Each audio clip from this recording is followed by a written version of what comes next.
Bonjour tout le monde, alors je reviens pour une nouvelle vidéo pour vous donner un peu de mes nouvelles quant à mes essais bébés. Donc je ne sais plus quand date ma dernière vidéo et non plus ce que je vous avais dit dedans. J'oublie un petit peu.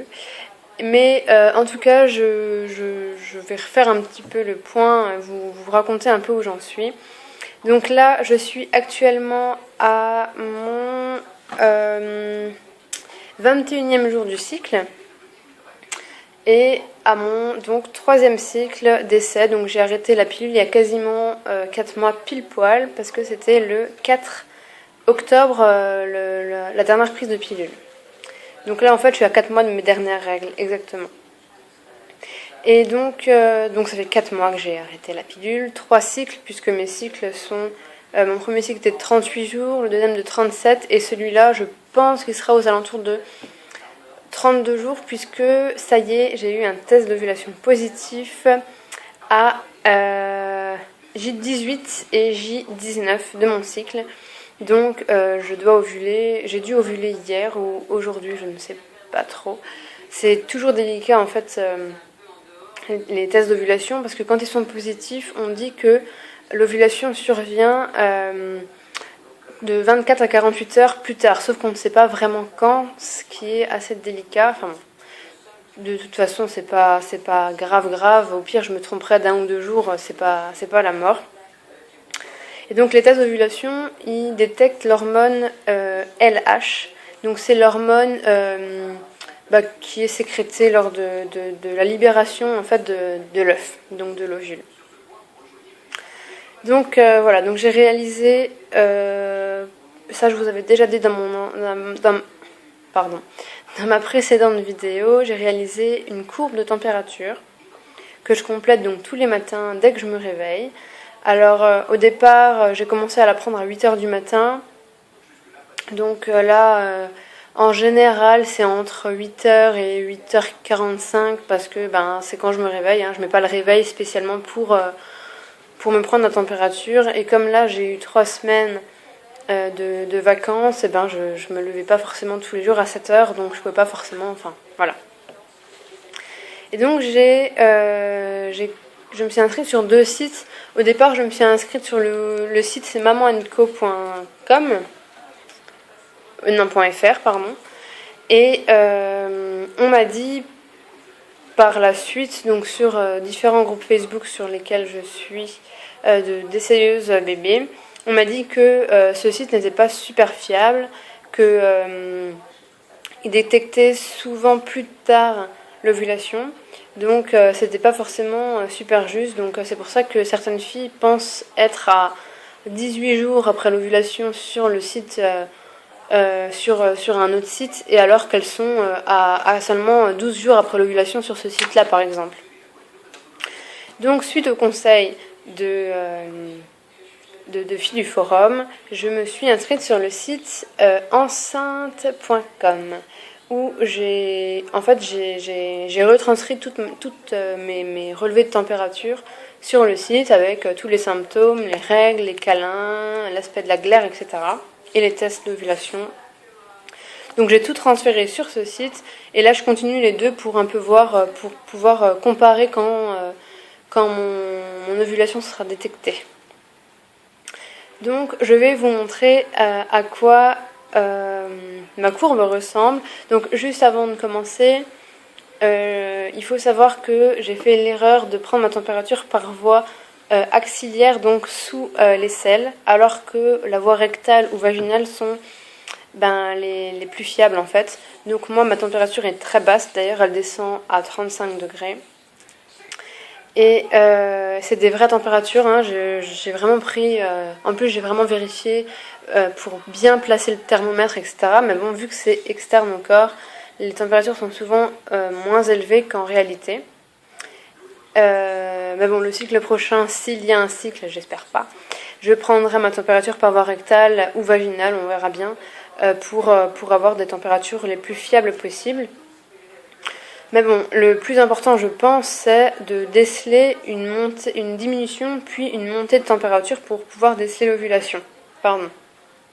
Donc, je pense que finalement, le chiffre, hein, la température n'a pas vraiment beaucoup d'importance tant qu'on peut vraiment voir en fait la diminution puis l'augmentation de température caractéristique de l'ovulation. Donc je vais vous montrer ma courbe. Donc vous allez voir tous les petits cœurs qui signifient les câlins.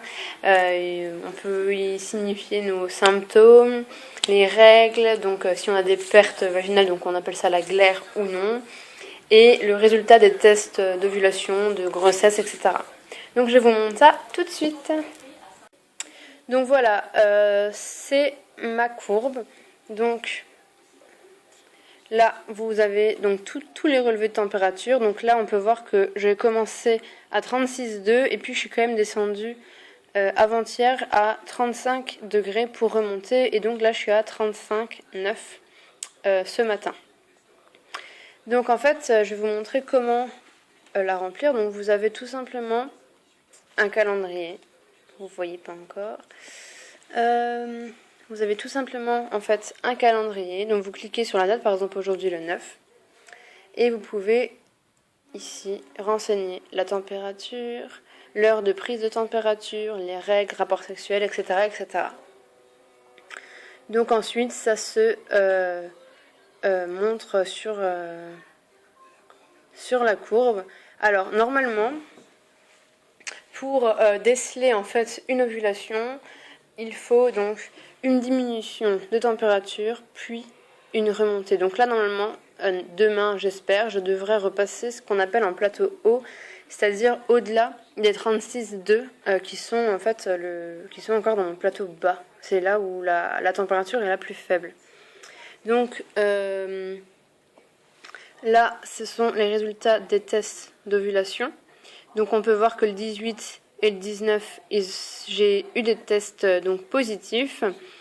Et ensuite, tout en vert, ce sont les symptômes. En jaune, l'aspect de la glaire. Et puis les petits cœurs, ce sont les câlins.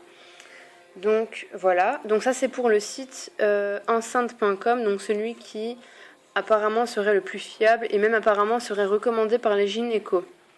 Ensuite, il y a ce site-là. Donc ce site, c'est Maman & Co. Donc là, on a exactement la même chose niveau température.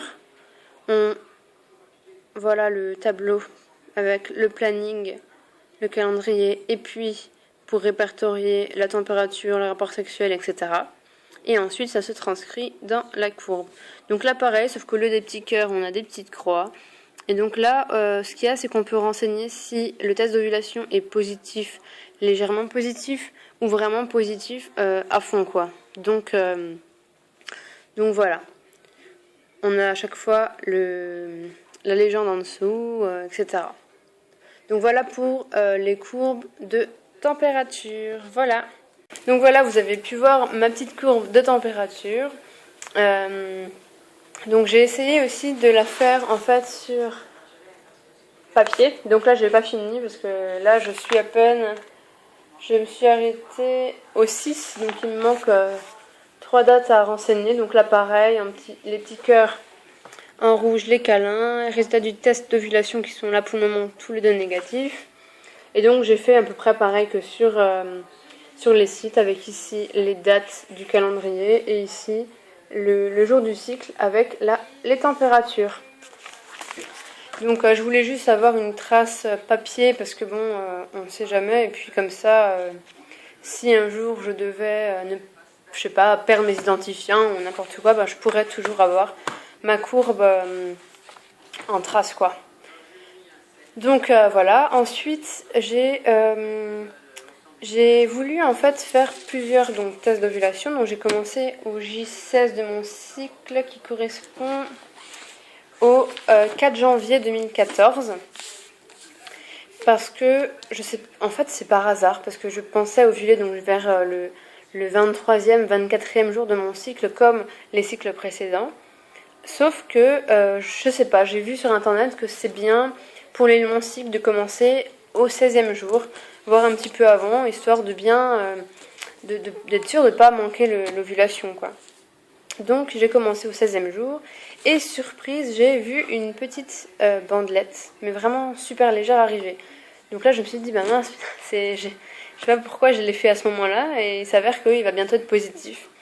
Donc j'ai continué tous les jours et j'ai décidé de garder mes tests. Donc je les ai mis sous scotch, il n'y a plus d'urine, il n'y a plus rien, hein, tout s'est évaporé.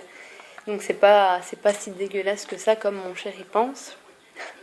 Et donc j'ai tout scotché, j'ai donc répertorié les bandelettes et donc j'ai à chaque fois mis à côté la date à laquelle j'ai fait le test, quel jour du cycle, etc. Donc voici ce que ça donne. Donc là c'est mon tout premier. Donc là je ne sais pas si vous allez pouvoir voir une quelconque barre. Mais voilà, ensuite le deuxième où là on aperçoit quand même une deuxième barre. Et puis le troisième en fait, le premier, parce que j'en ai fait deux la troisième fois. Le premier en fait, je venais de boire 3 thés. Et donc j'avais vraiment envie de faire pipi, sauf que mon urine était beaucoup trop diluée pour déceler quoi que ce soit. Donc on voit, hein, c'est vraiment super léger. Et j'en ai refait un quelques heures après, donc pour voir. Et là, il était positif. J'en ai fait un le lendemain qui était positif également. Donc là, malheureusement, il a un petit peu éclairci, mais il était vraiment très positif. Et celui de hier, je crois, oui, de hier, qui est à nouveau bien négatif, autant que le premier. Donc voilà, j'ai tout gardé et je garderai ça en une espèce de souvenir. C'est un peu glauque, mais bon, au moins pour voir, pour pouvoir comparer avec les autres cycles. Parce que des fois l'ovulation est pas de super bonne qualité, donc les tests sont moins foncés, etc. Donc j'ai envie de garder une trace de ce cycle-là. Et parce que aussi c'est le cycle où j'aurais fait le plus possible, j'aurais vraiment tout mis en œuvre pour tomber enceinte. Donc voilà, j'ai envie de garder ça en souvenir. Donc voilà pour ça. Sinon, j'ai eu quelque chose, ce cycle-là, que je n'ai jamais eu encore, enfin en tout cas à ce stade-là.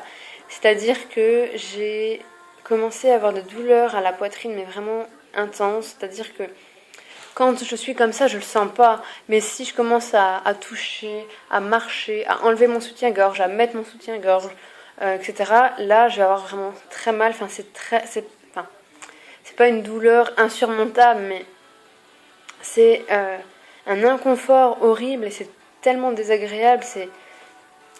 Excusez-moi, c'est pas top quoi. Donc j'ai eu ça très tôt parce que je l'ai eu à peu près à J15 par là, donc à 5 jours de l'ovulation, même pas. Et donc déjà ça m'a mis la puce à l'oreille parce que je me suis dit tiens, j'ai jamais encore eu ça, peut-être que je vais ovuler plus tôt. Donc c'est pour ça aussi que j'ai commencé les tests d'ovulation et qui se sont révélés positifs. Alors aussi j'ai mal à la tête tous les jours. Je suis pas une grande, déjà je suis pas migraineuse, j'ai de la chance, mais j'ai pas souvent mal à la tête. Ou vraiment quand je suis malade, quand je suis vraiment fatiguée, ou quand je sais pas, enfin voilà, de temps en temps. Mais là, j'ai mal. En fait, ça me prend tout ici, tout le devant, au niveau du front et jusqu'aux tempes. Et ça me fait mal, alors que j'ai jamais eu ça. Enfin, si, j'ai déjà eu ça, mais je veux dire, à ce moment-là du cycle, j'ai jamais vraiment senti. Et aussi, j'ai mal au bas du ventre. Donc là, ça tire, ça fait mal, ça gonfle, j'ai l'impression d'avoir le ventre tout dur, tout contracté, tout gonflé, alors que ça, à ce stade du cycle, j'avais pas. Parce que là, logiquement, le temps du psychotage n'a pas encore commencé, puisque j'ai pas vraiment... Enfin, j'entame aller peut-être aujourd'hui ou demain mon premier DPO, donc la date après l'ovulation. Mais j'ai jamais eu ça aussitôt, donc je commence finalement à psychoter avant l'heure. Et ça m'agace un peu parce que les 2 semaines qui vont venir vont être fatigantes parce que chaque symptôme, chaque chose que mon corps va me faire ressentir, chaque chose que je vais que je vais penser, je vais l'associer au fait de pouvoir éventuellement être enceinte. Et c'est vraiment le monde du moi le plus dur parce que on attend, les jours passent à une vitesse tellement lente. C'est autant quand je vois dans l'ensemble, oui, j'ai arrêté la pilule en octobre. J'aurais adoré tomber enceinte tout de suite, évidemment. Mais j'ai arrêté la pilule en octobre. Ça fait déjà 4 mois, donc dans l'ensemble, oui, le temps passe vraiment très vite.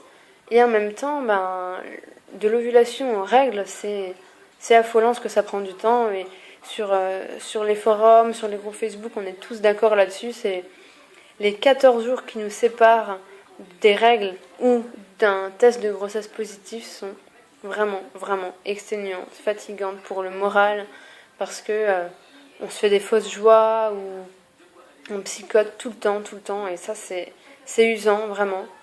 Alors des fois c'est marrant parce que on a l'impression que c'est les filles qui ont le moins de symptômes, qui psychotent peut-être le moins, qui tombent enceintes le plus rapidement, parce que sur Facebook, j'avais discuté avec une fille qui croyait dur comme fer que je serais enceinte le mois dernier, enfin le cycle dernier. Et donc elle était quasiment au même stade que moi. Je crois qu'on était vraiment pile poil en même temps ou à 1 ou 2 jours près. Moi je vais avoir mes règles autour du 23 décembre et elle autour du 24, 25. Donc on était vraiment très proches quoi, dans le temps. Et je sentais que c'était pas bon parce que je pense qu'on a quelque chose au fond de nous qui nous fait penser que c'est positif ou si c'est négatif. Je sais pas, je me dis que si quelque chose de vivant s'accroche en nous, commence à grandir en nous, on est obligé de le sentir, alors que c'est pas vrai, mais bon. C'est ce que je me disais. Et finalement, elle qui n'y croyait pas du tout, parce qu'elle se disait, j'ai mal au ventre, j'ai mes règles, elle est enceinte, quoi. Donc c'est fou, c'est... Alors je suis extrêmement heureuse pour elle. D'ailleurs, si elle me regarde, je la félicite encore. Et en même temps, j'étais un peu déçue parce que je me disais, mince, moi aussi j'aurais adoré avoir mon cadeau de Noël là, mais non, c'est tout, c'est comme ça. Après, je sais que le temps des essais peut durer très longtemps, qu'on dit que ça met environ au moins 6 mois à arriver. Mais bon, j'essaie d'y croire toujours parce que bon, s'il n'y a pas d'espoir, c'est à quoi bon vivre, quoi, comme on dit. L'espoir fait vivre. Et donc voilà, j'espère, on espère tous, on espère vraiment tous, et donc voilà. Donc je vais vous laisser là pour cette vidéo parce que je pense qu'elle est assez longue. Donc je vous dis à tout bientôt, je vous donnerai de mes nouvelles très rapidement. Et voilà, allez, salut!